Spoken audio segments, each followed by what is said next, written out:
Hi! Magandang umaga sa inyo mga kasawi. Kamusta na po kayong lahat? Naway nasa mabuti kayong kalagayan at mag-iingat kayo palagi mga kasawi.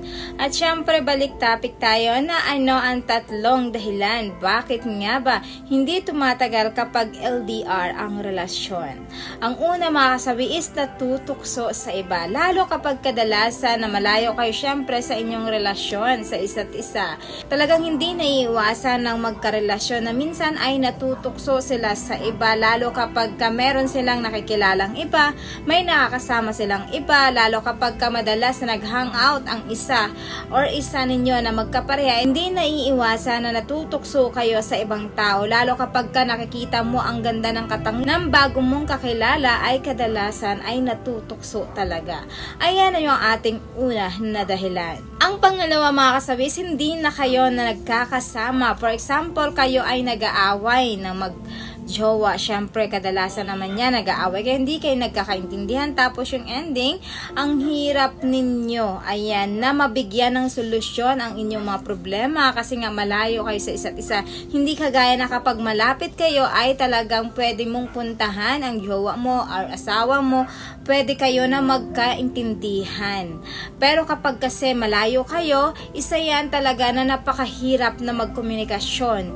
Hindi nyo maintindihan ang isa't isa, lalo kapag conflict ang inyong mga oras, umaga sa iyo, gabi sa kanya, syempre parehas kayo na nagkakainisan sa isa't isa dahil ang hirap mag-explain kapag malayo ang inyong mga karelasyon dahil hindi pa kayo nagkakaintindihan. Hindi kagaya na kapag malapit kayo ay mabilis nyo itong maresolbahan ang inyong mga problema sa isa't isa mga kasawi. Ayan yung ating pangalawa na dahilan. Ang pangatlo mga kasawi is kawalan ng trust sa isa't isa.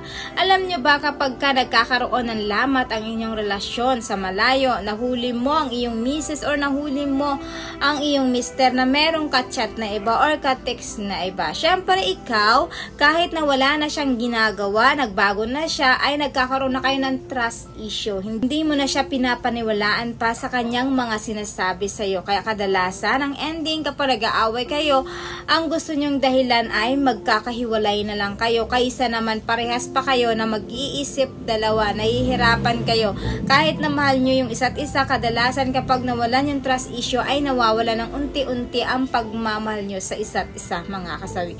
Ayan yung ating pangatlo na dahilan. At syempre hindi mawawala yung aking advice sa topic na kapag LDR ang isang relasyon mga kasawi, dapat hindi kayo natutukso, nakokontento kayo sa isa't isa.